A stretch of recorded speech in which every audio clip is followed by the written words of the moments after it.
Kesejahteraan keluarga tidak hanya dihitung dengan saldo tabungan di bank maupun banyaknya properti yang dimiliki. Kesejahteraan dinilai dari tingkat kesehatan keluarga sebagai lingkup terkecil. Demikian diungkapkan Kepala Dinas Kesehatan Provinsi Bali Ketut Suarjaya.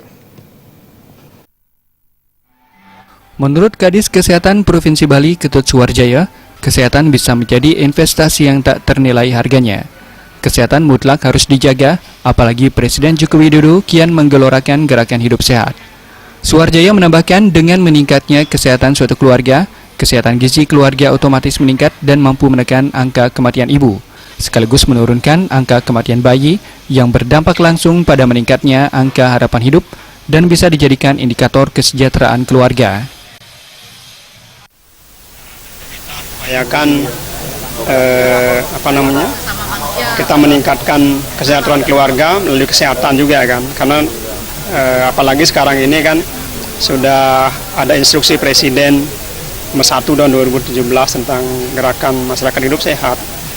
Tentu melalui upaya itu salah satunya juga dengan program keluarga berencana yang untuk meningkatkan kesejahteraan keluarga dan juga peningkatan derajat kesehatan di masyarakat mulai dari individu, keluarga, dan akhirnya seluruh masyarakat akan menjadi sehat sejahtera. Ya. Jadi penekanannya kita kan sesuai dengan juga indikator utama pembangunan kesehatan. Tentu melalui keluarga itu kita bisa menurunkan angka kematian ibu, angka kematian bayi, peningkatan status gizi keluarga, dan tentu saja outcome-nya umur harapan hidup akan terus bertambah. Ya, kesejahteraan masyarakat akan meningkatkan gitu ya. Jadi itu yang kita harapkan melalui momentum ini, tentu sangat penting, sangat baik.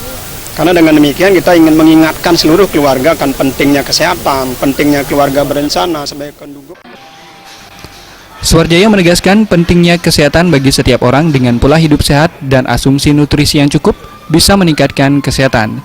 Jika masyarakat semakin sehat, kesejahteraan masyarakat bisa terwujud. Agus Sudiatmika, Bali TV.